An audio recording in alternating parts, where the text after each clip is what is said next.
Donovan, how exciting is it to be back in Texas for a college football playoff game? It's very exciting. I got a lot of family and friends coming to see me play, so I'm looking forward to getting after it. Obviously, you guys were down here last year, but I'm sure it feels really different this year. Just what's it like to be at this point in the college football playoff semifinals? It's a surreal feeling. It's just a testament to the hard work and everyone in the Woody Hayes Athletic Center, from the coaches, players, and obviously the staff as well. Everyone sacrificed a lot to get to this point, so we're just excited to get on the field and just execute what we've been practicing. For you personally, just what do you think is enabled you to make this move to left tackle and do so well as you have? I practice against two really good edge rushers every day. I have no choice but to get better. If not, I'm going to get exposed every day in practice. So, Jack and JT, Kenyatta, Caden, all those guys have helped me progress in my game at tackle. And, they make it hard in practice, so in the games I'm able to execute at a high level. How much just better do you feel like when you get to that next level that you're going to be because of this experience you've had playing on the edge? Yeah, I feel like it just speaks to versatility. I can play more than just one position, and hopefully I can keep that going and play at a high level to next level and on. Donovan, you talked about practice, you guys pumping crowd noise in the Woody this week. How prepared are you guys for maybe, a lot of Texas fans this week, and how do you think Buckeye Nation will show up? Yeah, I know personally that Texas fans travel well, but so do Buckeye fans. But let's be real about it. We're playing Texas in Texas, so it's prepare for the worst, get surprised by the best. So we know that we had to practice sound noise because their fans are going to travel and show out because their commute is a lot smaller than our commute. The Donovan Jackson fans also travel well. How many people are you expected? I think I got around 21 tickets. I had to fight and scratch to get that many from our ticket people, but I'm excited. There's people who have never seen me play before. They're coming to see me play, so just looking to give them a good game. Who all is coming to see you? Like some of those people that maybe you've never seen you play before. Yeah, so mom and dad, obviously, a lot of family friends, old coaches, old teammates I've had, just more of that angle. Yeah. Do you feel like you're approaching your skill level at tackle to what you were at guard? Like, do you feel like you're becoming a tackle that's almost as good as the way you were performing at guard, or is that still a ways off? It's hard to say. It's hard to say. Yeah. I still really think I was pretty flawed at guard for the most part. I'm still just as flawed at tackle. I get excited because there's just more to improve on. If I was perfect, I wouldn't need coaching, but I'm not perfect. I still need a lot of coaching, so it just gets me excited every day to come in to work on my craft and get better at what I need to do, because there's always things I need to work on. What are the biggest things Justin Fry has done to help you with that transition? Just instill confidence in me. Obviously, it's a daunting task moving in to out. It's a different viewpoint, different skill set, different feet, different hands, different people you're rushing against, and so he's given me the tools to succeed. Obviously, the coaching, always the main point is just set to the spot. Obviously, against edge rushers who are a much better athlete than me, but he says if you get to the spot before them and you go to work at the spot, then you give yourself a fighting chance. And then just always encouraging me, giving me confidence to just go out there and play at the level he knows I can play at. What are the biggest things you have to do differently when you're playing tackle versus playing guard? Playing tackle, the biggest thing? The biggest thing would have to be pass protection. Run pro. You're in a 2-point stance most of the time, so you don't really have the same get off as you would in a 3-point stance. But a pass pro would have to be the biggest difference because you're on an island, and a lot of people have put their best edge rushers on you on an island for a reason. So there is no help. At guard, you have a finite box between the center and the tackle next to you. So your guy has to go to work basically right in front of you. But at tackle, that guy's a two-way go on you. And so you have to be disciplined in your feet, disciplined in your spot. I say the spot's between the edge rusher and the quarterback. That's where the rush starts basically for us. And so you got to be disciplined of where you're going. You can't overset, you can't underset, because that's when you get your hand swipe. You got to be good with your hands, because if you don't get your hands on, then the elite edge rusher's going to get right past you. So there's a lot of stuff that goes into being a tackle, but guard's just as hard. There's different aspects in that too. Last time you guys played, it was sunny in California. Got off the bus, probably felt a little bit more like Ohio down here, right? I mean, yeah, we got on the plane. It was about a foot of snow. We get off the plane, it's just as cold. Wasn't too excited about that, but we play in a dome anyway, so it'll be all right. You talked a lot about all the people that come to see you. What does it mean for you to be able to come back and play in Texas? Near. It means the world to me. I grew up in Houston, which is still a little ways from Dallas, but Texans make the drive to anything. But being able to see this stadium as a kid, being able to see this bowl game as a kid, sitting in front of my couch watching this is just a real moment for me, being able to play in the college football playoffs. With the guys I work so hard with. My parents know how much this means to me, and being able to play in front of the state I grew up in and the fans I grew up with is a huge accomplishment for me. This offensive line has unfinished business compared to the way y'all left here last year. I mean, obviously, yeah, I know what you're saying. Yeah, I mean, we didn't play well last time, so I mean, we don't think about that. We just keep that motivation that people still doubting their capabilities. And I get it. We didn't play well at the end of the season, but we just got to keep grinding what we know we can do. Just because we had a couple good games don't mean anything. We don't have anything to show for it yet, so we just got to keep grinding and keep stay together as a unit and just execute what's called. What kind of grind is this? I mean, we were just talking over with Quinn Ewers and those guys. They won the national championship in 2005. They had to play one game. Yeah. They beat USC. But what is this? How has this grind been for you big guys?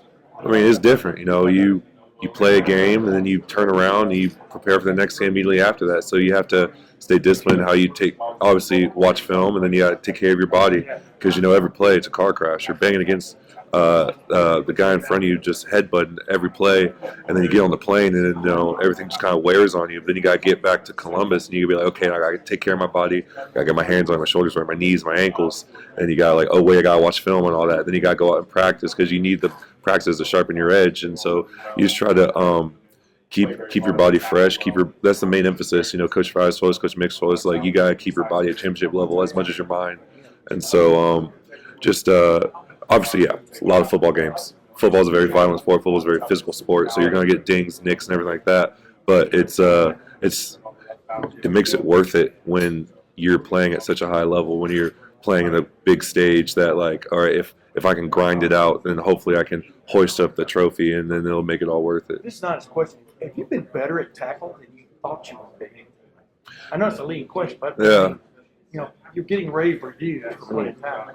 Yeah, I'm definitely having a lot more fun playing tackle than I thought I'd be. Why?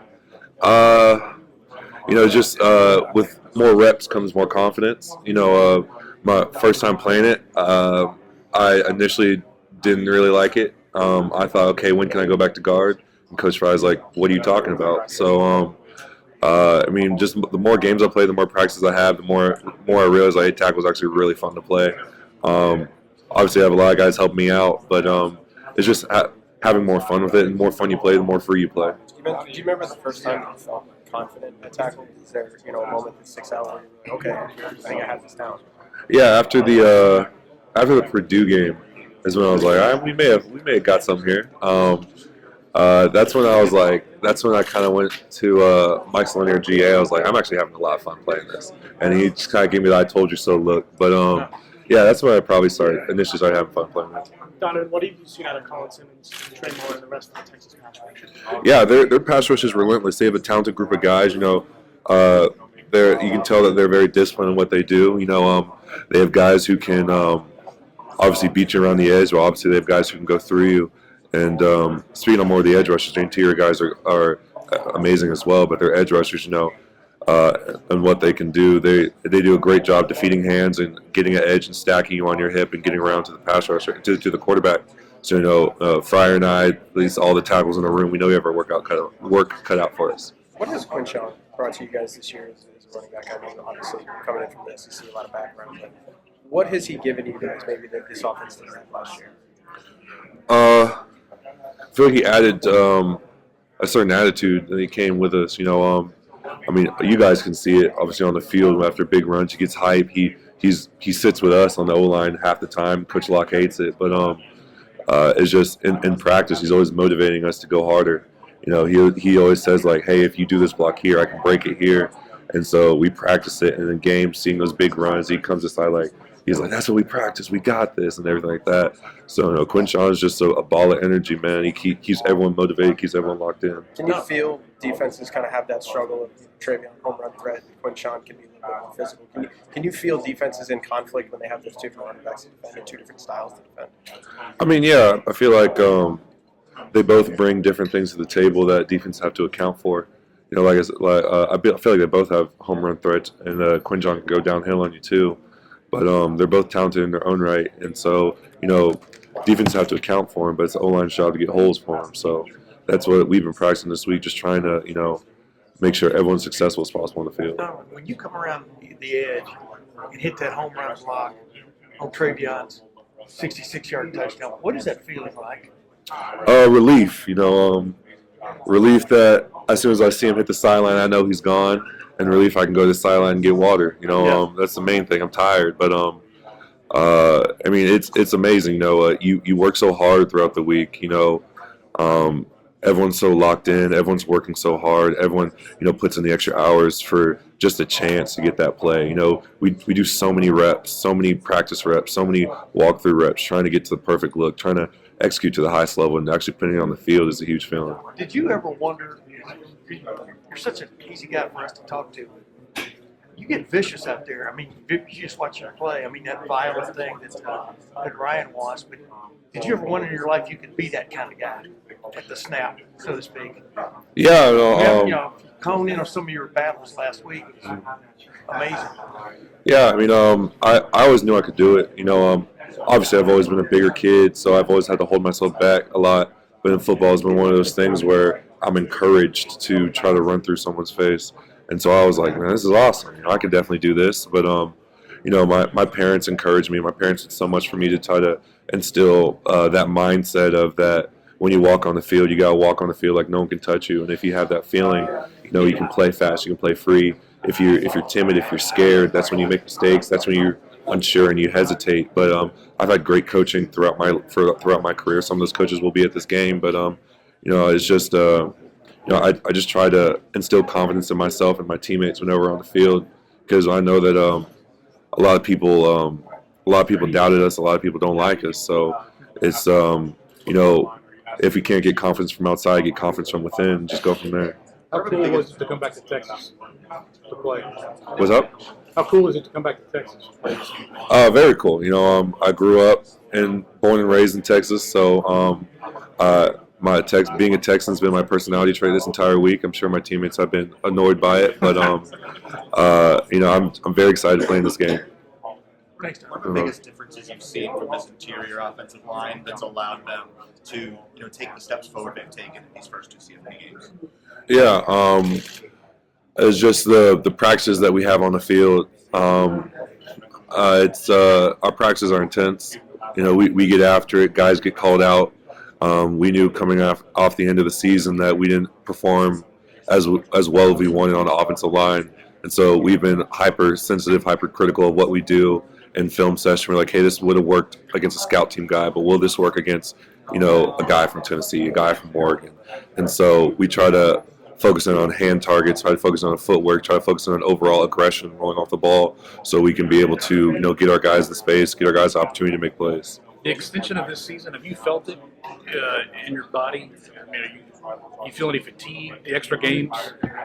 I mean, yeah. I mean, after the game, you feel the fatigue of the game as an offensive lineman. It's the constant hitting, constant car crashes. Then you get on the plane, and then that night you're like, okay, we gotta watch film. And you're like, oh, we got practice the next day. You don't really have days off to try to recover your body, but our training staff, our nutrition staff does a great job of putting our bodies back into best shape. So when we're able to get on the field again, we're able to go 100%.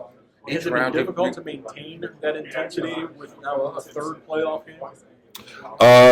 it's not difficult if you have a strong mentality. You know, you gotta remind yourself that the team we're playing has played as many games as we have, and they want it just as bad as us. So it's a battle of discipline. It's a battle of who's willing to do their job and strain the longest. So I feel like it's just the fatigue is just an excuse. Everybody on that field has played football. What are we like at week 13, 14? If you play 14 weeks of football, you're gonna get banged up. It doesn't matter. But it's just a matter of can I do my job more than the guy across from me? Each round, then I'm going to pull Donovan for about 4 minutes, and then we'll bring him back. Go ahead. Each round you've gone against a defensive end that's supposed to be the best one you faced yet. James Pierce Jr. at Tennessee, Jordan Burch at Oregon, now a formidable Texas defensive line. You get more jacked up going against these high-name individuals.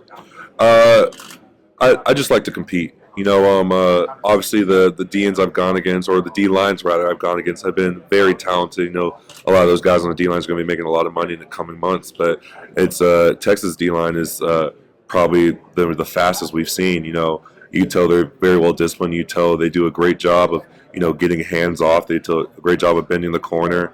And then just when you least expect it, they'll hit you with power and hit you down your chest. They've been a formidable front all year. So it's just another opportunity to compete in a big stage.